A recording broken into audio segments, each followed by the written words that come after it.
ہوا ہے۔ تو یہ کسی ایکسپرٹ سے پوچھنا چاہیے، کسی ماہر سے پوچھنا چاہیے کہ اس کی کمزوری کیسے ہوگی۔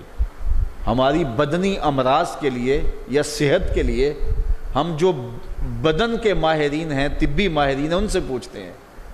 اب روحانی ماہرین سے پوچھیں کہ یہ نفس بڑا تگڑا ہے، اس کو کیسے صحیح کرنا ہے۔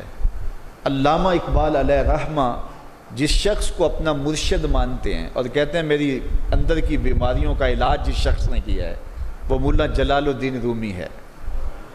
تو جلال الدین رومی ایک معالج کا پتہ دیتے ہیں۔ بعض اوقات ہمیں کوئی مسئلہ ہوتا ہے تو ہم کسی اپنے ڈاکٹر دوست سے پوچھتے ہیں کہ یار آپ کی نظر میں کون سا اچھا ڈاکٹر ہے جو ہمارے اس مرض کے لیے ہو، کہ ڈاکٹر آگے جس ڈاکٹر کا پتہ بتائے گا پھر وہ باکمال ہی ہوگا نا۔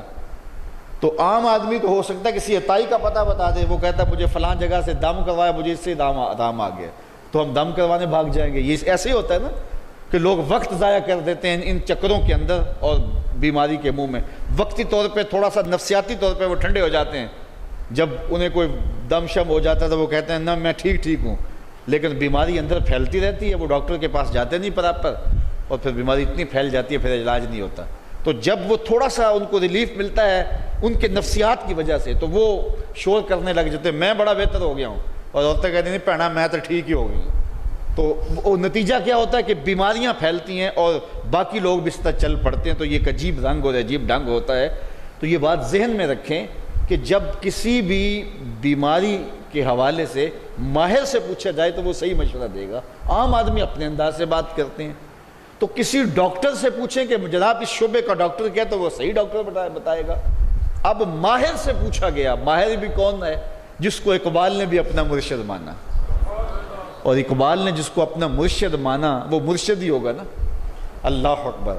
تو وہ اقبال فرماتے ہیں ایک مرشد کا پتہ دیتے ہیں علامہ رومی کا، اور رومی آگے ایک مرشد کا پتہ دیتے ہیں۔ ہفت شہر عشق را عطار گشت ما ہنوز اندر خم یک کوچام۔ شیخ فرید الدین عطار کے بارے میں حضرت رومی کہتے ہیں کہ یہ وہ شخص ہے کہ جو عشق کے ساتوں شہر گھوم چکا ہے، اور حضرت رومی کہتے ہیں کہ میں پہلے شہر کی پہلی گلی کے کونے پہ کھڑا ہوں۔ اب شیخ فرید الدین کس مرتبے کے شخص ہیں؟ تو ان سے پوچھئے کہ آپ ماہر ہیں، اقبال کا مرشد بھی آپ کی دہلیز پہ کھڑا ہے، تو آپ بتائیے یہ نفس کا علاج کیا ہو؟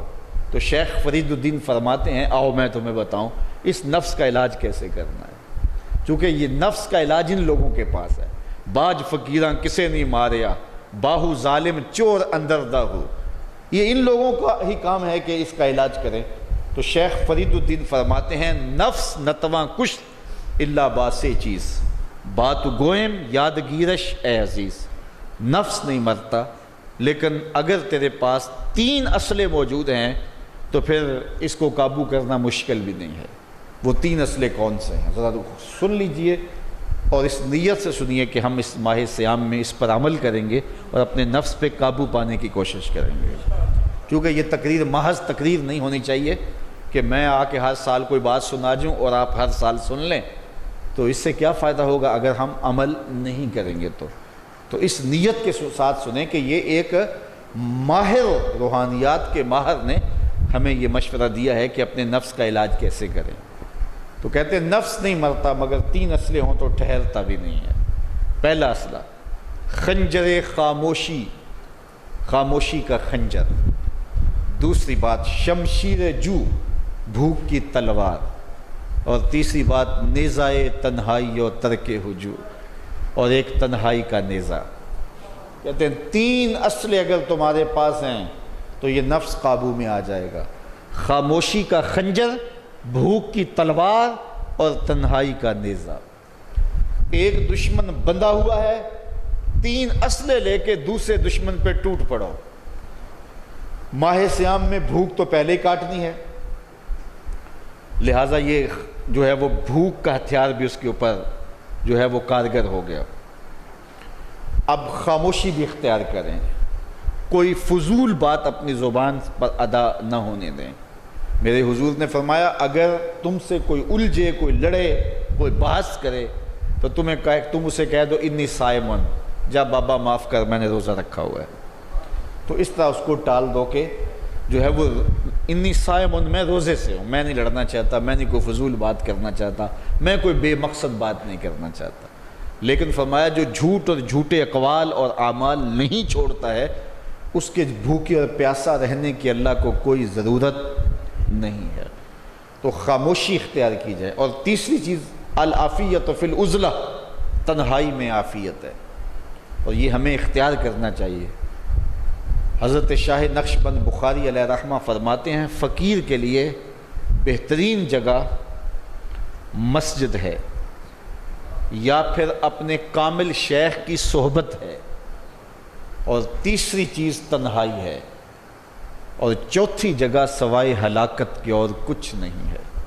اس لیے ہمیں کہا گیا بازار میں دیر سے جاؤ جلدی واپس آ جاؤ، مسجد میں جلدی جاؤ دیر سے واپس آؤ.